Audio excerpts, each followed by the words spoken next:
The text arrived on December 17 at 2:14 p.m., right as I was reviewing the budget proposal for our new climate change exhibition. Derek. Sarah, about New Year's Eve. Rebecca and I decided to keep it small this year. Just her political crowd. You understand? I set down my pen and read it again. My brother Derek, 2 years younger than me, had never been particularly subtle. But this felt pointed even for him. Me, I thought you said it was going to be a big celebration? You got engaged 2 months ago. Derek, it is big. But Rebecca's a congresswoman now.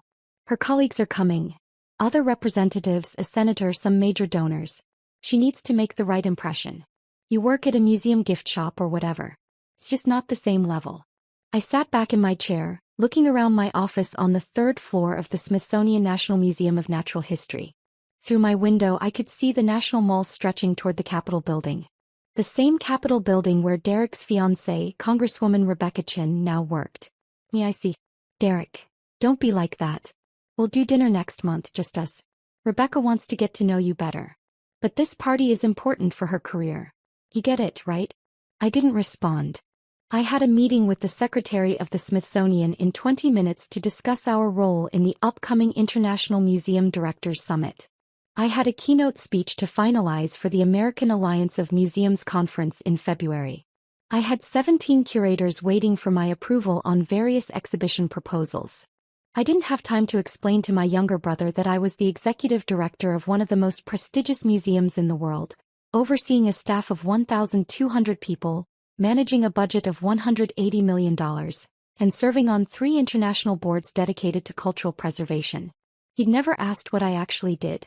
Museum work had been sufficient explanation for him since I took this position 4 years ago. My assistant Jennifer knocked and entered. Dr. Mitchell, the secretary's office, just called. They're ready for you. Thanks, Jen. I grabbed my tablet with the summit proposal and stood. Everything okay? She asked, noticing my expression. Family, I said shortly. She nodded sympathetically. Jennifer had worked with me for 3 years. She'd fielded enough calls from Derek to know the dynamic. The meeting with the secretary went well. The International Museum Directors Summit would bring 50 of the world's most influential museum leaders to Washington in January. As the host institution director, I'd be coordinating the entire event. A significant responsibility and a massive opportunity to showcase American cultural leadership. The State Department is very interested in this, Secretary Williams said, leaning back in his chair. They see it as soft diplomacy. We'll have directors from the Louvre, the British Museum, the Hermitage, the National Palace Museum in Taiwan. Congresswoman Chen's office has already reached out asking to attend the opening reception. My head snapped up. Rebecca Chen? Yes. She chairs the House Subcommittee on Arts and Culture. Wants to meet the international delegates, discuss cultural exchange programs. He smiled. I understand she's engaged to your brother. Small world. Very small, I said carefully. I'll have my office coordinate with hers. The reception is January 14th. Mark your calendar, you'll be giving remarks and introducing the keynote speaker. I nodded, my mind already racing. January 14th. 3 weeks away. I didn't tell Derek about the summit. I didn't tell him that his fiancée would be touring the museum in an official capacity, meeting with me specifically. Some small, petty part of me wanted to see how this would unfold naturally. The larger part of me was just tired. Tired of explaining myself. Tired of being dismissed by my own family. Our parents had always favored Derek. The golden child, the charmer, the one who'd graduated from Georgetown Law and now worked at a prestigious firm in D.C. When I'd chosen to pursue museum studies and cultural anthropology, Mom had sighed and said, well, at least you'll have a nice quiet job. A nice quiet job. As if running one of the world's great museums was equivalent to filing paperwork in a back office. Derek had proposed to Rebecca on her election night in November. She'd won her congressional race by 18 points, flipping a traditionally red district. She was young, 36, ambitious, whip-smart, and already being mentioned as a rising star in the party. I'd met her exactly once at a family dinner Derek had organized in October. She'd been friendly but distracted, already in campaign mode. When Derek introduced me, he'd said, "This is my sister Sarah. She works at the Natural History Museum." "Oh, how nice," Rebecca had said, already turning to answer a call from her campaign manager. Museums are so important. That was the extent of our interaction. New Year's Eve came and went. I spent it at a small gathering hosted by the museum's chief curator, Dr. Patricia Okoye. Patricia's parties were legendary in the DC museum world. Intimate, intellectual, full of fascinating conversations with scholars, artists, and cultural leaders. I had far more interesting conversations there than I would have had at Derek's political networking event. On January 3rd, Jennifer came into my office with a peculiar expression. Dr. Mitchell, I just got a call from Congresswoman Chen's office. They want to schedule a tour of the museum before the summit reception. That's fine. Coordinate with the protocol office. They want a private tour. With you personally leading it. I looked up. Me specifically? Her chief of staff said the Congresswoman wants to understand the museum's operations at the highest level. She's very interested in museum leadership and cultural policy. Jennifer paused. They requested January 13th at 10 a.m. The day before the summit. Confirm it, I said. Jennifer hesitated. Should I mention to her office that you're related to her fiancé? No, I said. If it's relevant, I'm sure it will come up. The next 10 days were consumed with summit preparations. 50 museum directors meant 50 different egos, priorities, and expectations. The Louvre director wanted assurances about security. The British Museum director wanted a private meeting with the secretary. The director from the National Museum of China needed specific dietary accommodations for her entire delegation. I coordinated it all, supported by my exceptional staff. This was what I was good at. The complex logistics of cultural diplomacy, the delicate balance of honoring tradition while pushing innovation, the careful politics of the international museum world. On January 10th, Derek called. Hey Sarah. Listen, Rebecca mentioned she's doing some tour at your museum next week. Yes, January 13th. Right. So the thing is, she doesn't know you work there. I mean, she knows you work at a museum, but she thinks you're like a coordinator or something. In the gift shop maybe. I said nothing. Sarah. I'm here. I just don't want it to be weird. Maybe you could just not mention that we're related? She's nervous about this summit thing, meeting all these international VIPs. I don't want her to feel awkward if she runs into you. Runs into me, I repeated. You know what I mean. Just keep it professional. Don't make it about family stuff. Derek, do you actually know what I do at the museum? You work there. Museum stuff. Look, I gotta go. Just don't make things weird, okay? He hung up. I sat there for a long moment, then pulled up the museum's website. My bio was prominently featured on the leadership page. Dr. Sarah Mitchell, Executive Director Ph.D., Cultural Anthropology, Yale University former Deputy Director, Metropolitan Museum of Art Board Member, International Council of Museums Author, Cultural Preservation in the 21st Century, 2019 recipient, National Medal of Arts. There was a professional photograph of me at my desk. The museum's soaring atrium visible through the window behind me. Contact information. A detailed CV. Derek had never looked. Not once in 4 years. January 13th arrived cold and bright. I dressed carefully that morning. A tailored charcoal suit, minimal jewelry, my hair pulled back in a professional bun. I looked exactly like what I was. A senior executive in one of the world's most important cultural institutions. At 9:45 a.m. Jennifer briefed me. Congresswoman Chen's motorcade just arrived. Security is escorting her up. Her chief of staff, 2 aides and a press liaison. Press. They want photos of her with the international flags in the main hall. Good optics for her arts and culture subcommittee work. Of course. This was as much about her political profile as genuine interest in museums. At 9:58 a.m. my desk phone rang. Security. Dr. Mitchell, Congresswoman Chen's party is in the main lobby. Ready for you. I'll be right down. I took the elevator to the ground floor. The museum wasn't open to the public yet. We had an hour before the doors opened.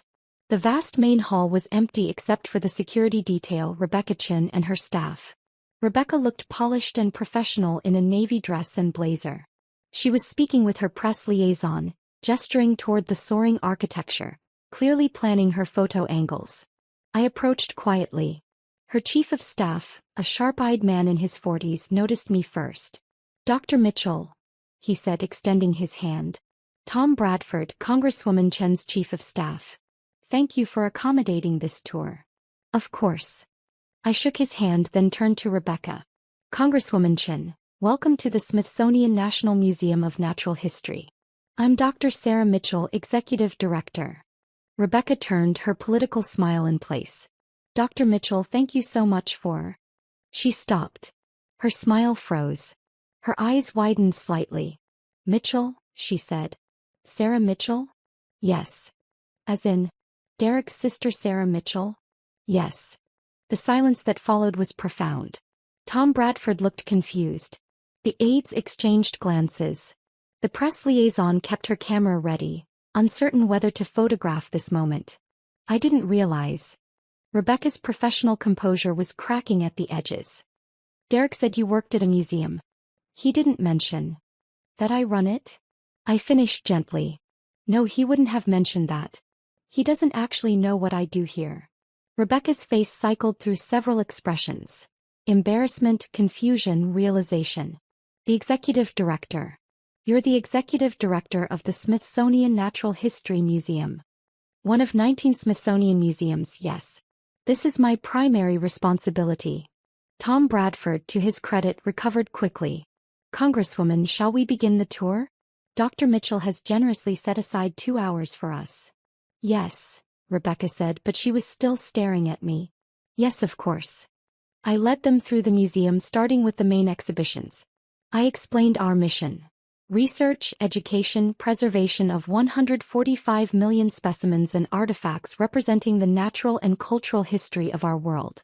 I showed them our research facilities, where hundreds of scientists conducted groundbreaking work in biology, geology, anthropology, and paleontology. Rebecca asked intelligent questions. She was clearly well briefed on cultural policy issues, and despite her evident discomfort, she engaged professionally with the material. In the ocean hall, standing beneath the model of the North Atlantic right whale, I explained our role in climate change research and public education. We're not just a museum, I said. We're a research institution. Our scientists publish over 600 peer-reviewed papers annually. We advise Congress on environmental policy, cultural preservation, and scientific research funding. Congress, Rebecca repeated. You advise Congress? Yes. I've testified before the House Appropriations Committee 3 times in the past 2 years. Most recently on the importance of funding for cultural diplomacy programs. Tom Bradford made a note on his tablet. The Congresswoman chairs the subcommittee on arts and culture. I'm surprised your testimony didn't cross our desk. It may have, I said. I testified as Dr. Mitchell, Executive Director. Not as Derek's sister. Rebecca flinched. We continued to the anthropology collections. I showed them artifacts from every continent, explained our repatriation programs for indigenous cultural objects, discussed the ethical complexities of museum collections built during colonial periods. These are conversations the museum world is grappling with globally, I said. Which is why the International Museum Directors Summit is so important. We need to coordinate our approaches to decolonization, climate change, digital access, and cultural preservation.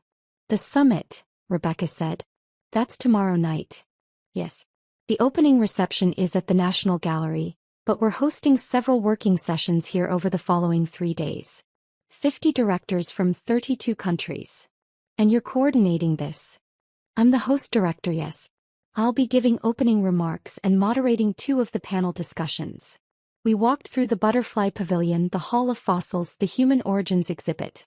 With each stop, I explained not just what visitors saw but the research behind it, the educational programming, the community outreach, the digital initiatives that brought our collections to millions of people worldwide. By the time we reached my office suite on the 3rd floor, Rebecca looked shell-shocked. Would you like to see where the administrative work happens? I asked. She nodded mutely. My office overlooked the National Mall. The walls were lined with books, anthropology texts, museum studies journals, cultural policy papers. My desk held neat stacks of reports, a framed photo of me receiving the National Medal of Arts from the President, and a small fossil ammonite my mentor had given me when I finished my PhD. This is where you work, Rebecca said, more to herself than to me. Yes. Though I spend as much time in meetings at donor events testifying on the Hill, or visiting our research stations around the world. Tom Bradford was taking notes more frantically now. Congresswoman, this would be an excellent partnership opportunity. Dr. Mitchell's work aligns perfectly with your subcommittee priorities. Yes, Rebecca said faintly. I can see that.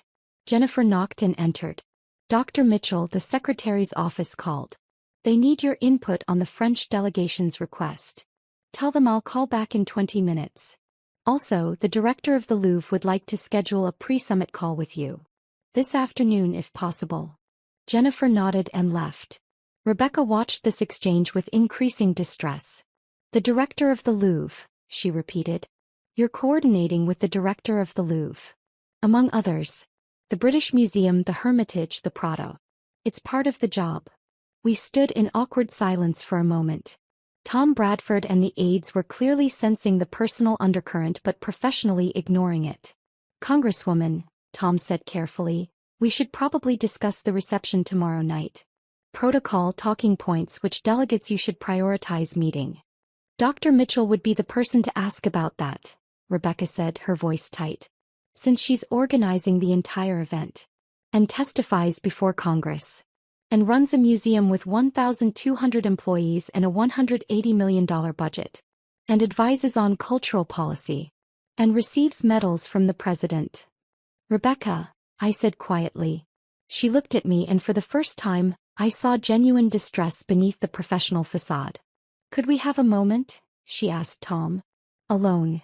Tom and the aides excused themselves. When the door closed, Rebecca sat down heavily in one of my office chairs. Derek told me you worked in a gift shop, she said. Derek doesn't know what I do. He's never asked. But you never corrected him. You never told him. He never gave me the opportunity. Every time we talk it's about him. His cases at the firm, his career, his achievements. My work is just background noise.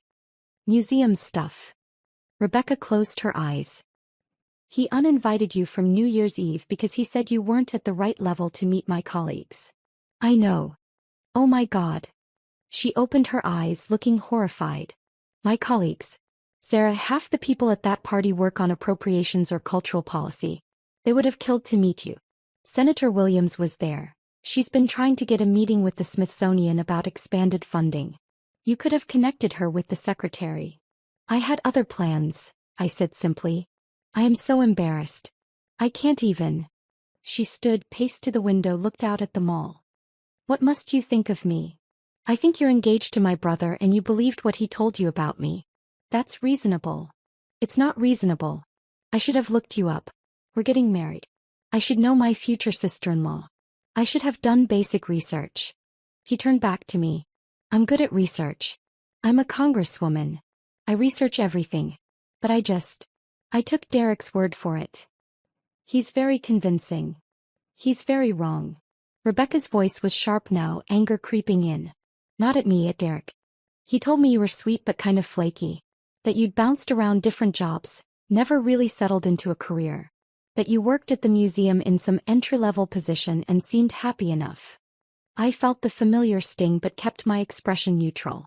Derek has a narrative about me that makes sense to him. I stopped trying to correct it years ago. Why? Because it was exhausting.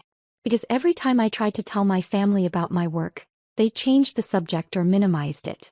When I became deputy director at the Met, my mother said, "That's nice, dear, but when are you going to settle down and have children?" When I was appointed executive director here, Derek said, "Cool, so you're like a manager now?" Rebecca sat back down. "And when you got the National Medal of Arts?" I didn't tell them. They found out when my aunt saw it mentioned in the Washington Post. My mother called and asked why I hadn't invited them to the ceremony. I told her I had invited them. She'd marked it on her calendar as Sarah's work thing and forgotten about it. Jesus. It's fine. I've built a life that doesn't require their validation. I have colleagues who respect my work. I have friends who understand what I do. I have a career I'm proud of. I paused. What I don't have is a family that sees me clearly. But that's not your fault.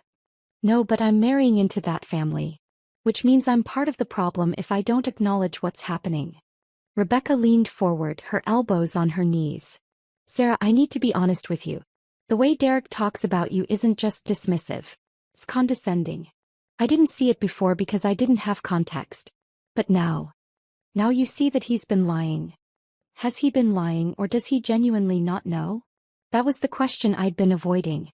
Was Derek deliberately diminishing me, or was he simply so uninterested in my life that he'd never bothered to learn the truth? I don't know, I admitted. Maybe both. Rebecca stood. I need to make a call. May I use a private space? Jennifer can set you up in our small conference room. She nodded and left. Through my open door, I could hear her asking Tom to wait in the hallway. Then silence. I turned back to my computer trying to focus on the 17 emails that had arrived during the tour. But my hands were shaking slightly. This confrontation, if that's what it was, felt bigger than Derek and me. It felt like years of invisible labor, of achieving and achieving and achieving, only to have it all dismissed by the people who were supposed to celebrate me. 20 minutes later, Rebecca returned. Her eyes were red, but her jaw was set. I called Derek, she said. I asked him what his sister does for a living. I waited. He said you work at a museum in some administrative role. Events coordination maybe. He wasn't sure. She laughed, but it was bitter. I asked him if he knew you have a PhD from Yale. He said, yeah, I think she mentioned that once. Some anthropology thing. I asked if he knew you were executive director. He said, director of what? Like a department. Rebecca. I asked him if he'd ever looked at your bio online, if he'd ever Googled you, if he'd ever asked a single substantive question about your work. She paused. He said he didn't need to because you'd always been open about working at the museum and he supported your choice to have a quiet career. The words hit like a physical blow. A quiet career. I told him the wedding is postponed, Rebecca said. I told him I can't marry someone who doesn't see his own sister. Who doesn't respect the women in his life enough to learn who they actually are. Who lies to himself about his family dynamics because it's easier than confronting his own prejudices. You don't have to do that, I said automatically. Yes, I do. Sarah, I'm a congresswoman. I fight for women's rights, for equal recognition, for breaking glass ceilings. I can't do that in public while privately marrying a man who diminishes his brilliant sister because she doesn't fit his narrative of success. She smiled sadly. And I can't marry someone I don't respect. Right now, I don't respect Derek. He's more than this. Maybe. But this is what I see right now and it's enough to make me pause. He picked up her bag. I'm sorry for taking up so much of your time. The tour was incredible. This museum is lucky to have you. Thank you for coming. At the door she stopped. Tomorrow night at the reception, I'm going to introduce you to Senator Williams. And Representative Torres from the Arts and Culture Committee. And anyone else who should know what you do. If that's okay with you. It's okay, I said. Good. She paused again. I hope Derek figures his shit out. You deserve a brother who sees you. She left. The rest of the day passed in a blur of logistics and crisis management. A delegate from Japan had a medical emergency and needed to cancel. Could we arrange a virtual connection? The British Museum director wanted to change his panel assignment. The caterer needed final headcount numbers. At 7 p.m. Jennifer knocked. Dr. Mitchell, your brother is in the lobby. He's asking to see you. My stomach tightened. Tell him I'm in meetings. I did. He said he'll wait. I sighed. Fine. Send him up. Derek appeared 5 minutes later looking harried. His tie was loosened, his hair disheveled. He'd clearly come straight from his law firm. Sarah, what the hell? He closed my office door. Rebecca called me today and postponed the wedding. She said it was because of you. It's because of you, I corrected. Because you don't know anything about my life. That's ridiculous. Of course I know about your life. You work here.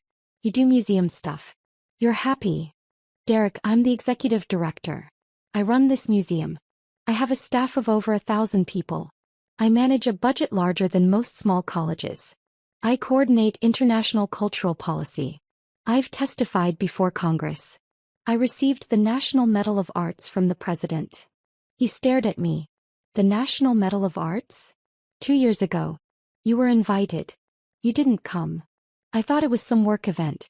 Some ceremony for museum employees. I didn't know it was. He trailed off, looking around my office as if seeing it for the first time. This is your office? You have a corner office. I have the executive director's office, yes. But you never told me you were in charge. I told you I was appointed executive director 4 years ago. You said, cool, so you're like a manager now? I said I was the chief executive officer of the museum. You said, that's great, sis, and changed the subject to a case you were working on. Derek sat down heavily. I don't remember that. I know you don't. That's the problem. We sat in silence. Through my window, the Washington Monument was illuminated against the night sky. Tourists walked the mall, tiny figures in the darkness. Rebecca said, I don't see you, Derek said finally. She said I've been condescending and dismissive. That I treat you like you're less than me. You do. I don't mean to. That doesn't make it hurt less. He rubbed his face. You're smarter than me. You always have been. You went to Yale. You got your PhD. You've accomplished all this. And I think I needed you to be less successful than me. To make me feel okay about my own career. The honesty surprised me. Derek. I'm not making excuses. I'm just trying to understand it myself. When we were kids, you were always the smart one, the talented one. Mom and Dad were always talking about your potential. And then you went into museum work and I thought you'd chosen something quieter. Something that wouldn't threaten me. I chose something I loved. I know. And you built something incredible. And instead of celebrating that, I diminished it because it was easier than admitting that my little sister surpassed me. He looked at me.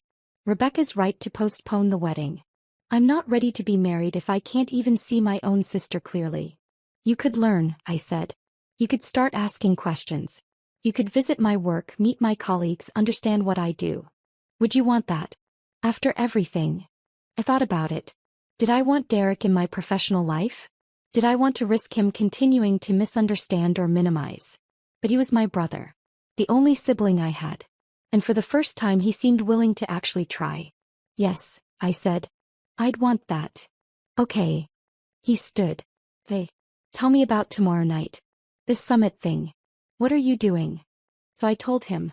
I explained the International Museum Directors Summit, the reception at the National Gallery, the importance of cultural diplomacy in an increasingly fractured world.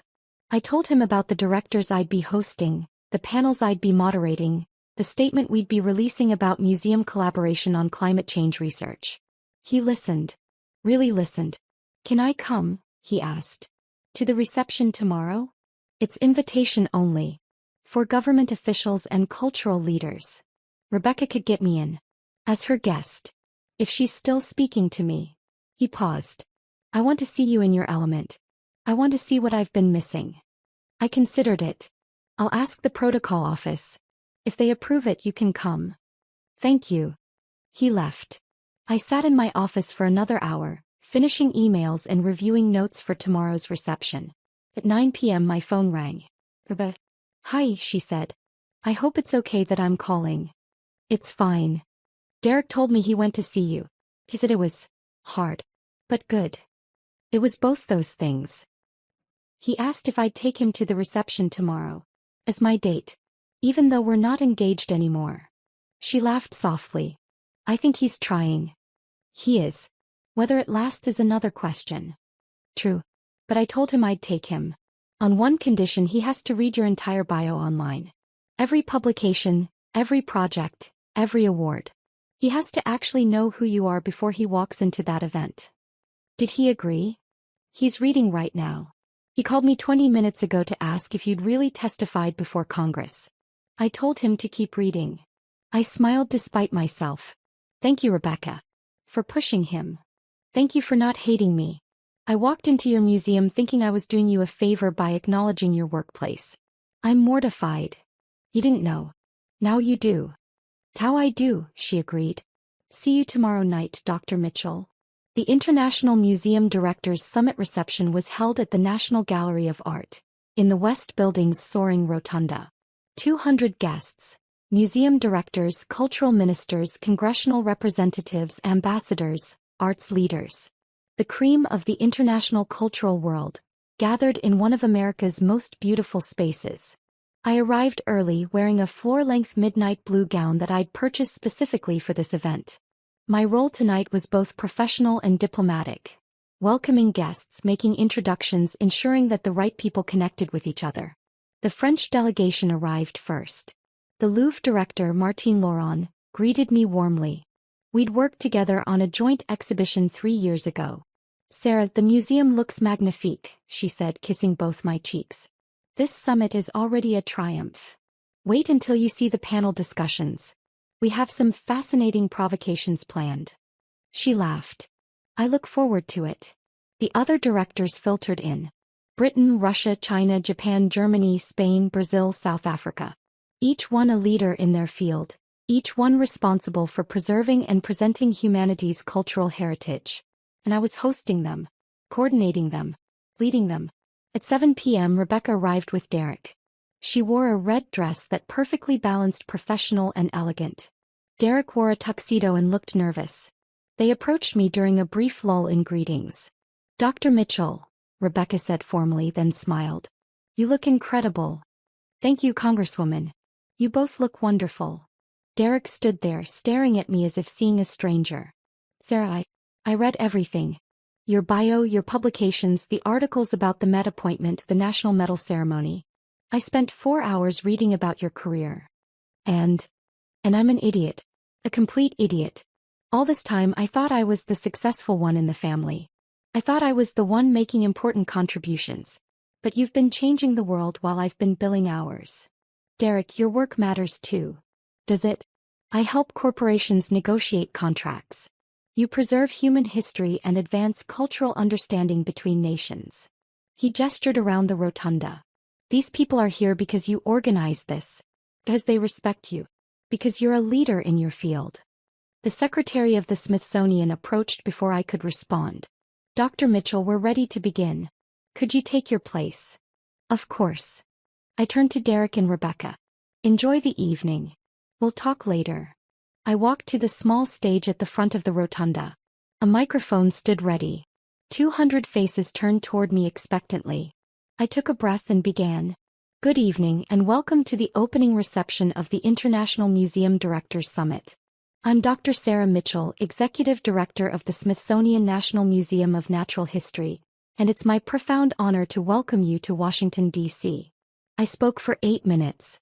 I talked about the importance of museums in a changing world, about our responsibility to preserve the past while remaining relevant to the present, about the need for international collaboration on issues like repatriation, digital access, and climate change. I introduced the keynote speaker, the Director General of UNESCO, and stepped aside. For the next 2 hours I worked the room. I introduced the Japanese delegation to potential American donors. I connected the British Museum Director with congressional representatives interested in cultural funding. I facilitated a conversation between Russian and Ukrainian museum directors who needed to coordinate on a traveling exhibition despite their countries' political tensions. This was what I did. This was who I was. At one point I saw Rebecca introducing Derek to Senator Williams. Derek looked overwhelmed but engaged. He was asking questions, actually listening to the answers. Near the end of the evening, Martine Laurent found me again. "Sarah, the European directors have been discussing something.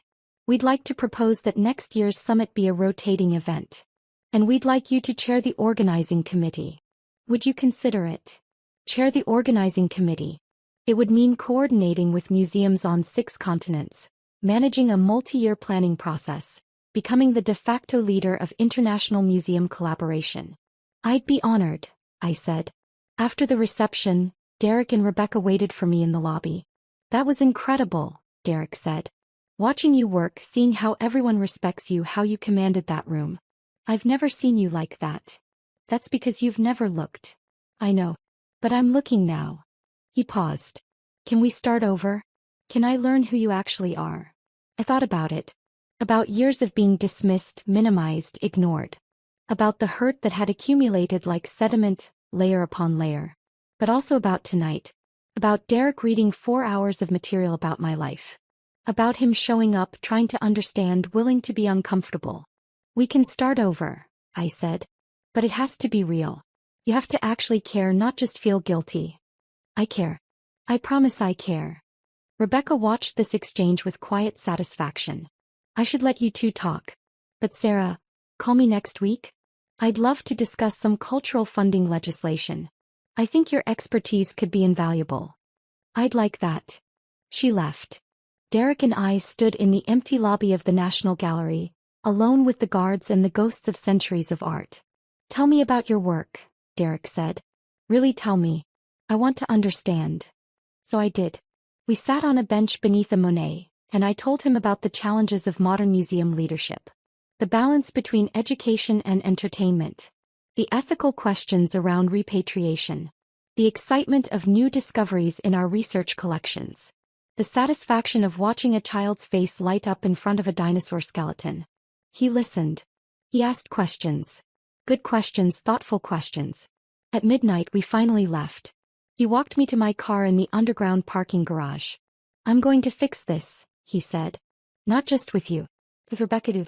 I'm going to become someone worthy of both of you. Derek, you don't have to be perfect. You just have to be present. Then I'll be present. Starting now. He hugged me. It was awkward, we hadn't hugged in years. But it was genuine. Over the next month Derek showed up. He came to the museum 3 times, taking tours with different curators, learning about various departments.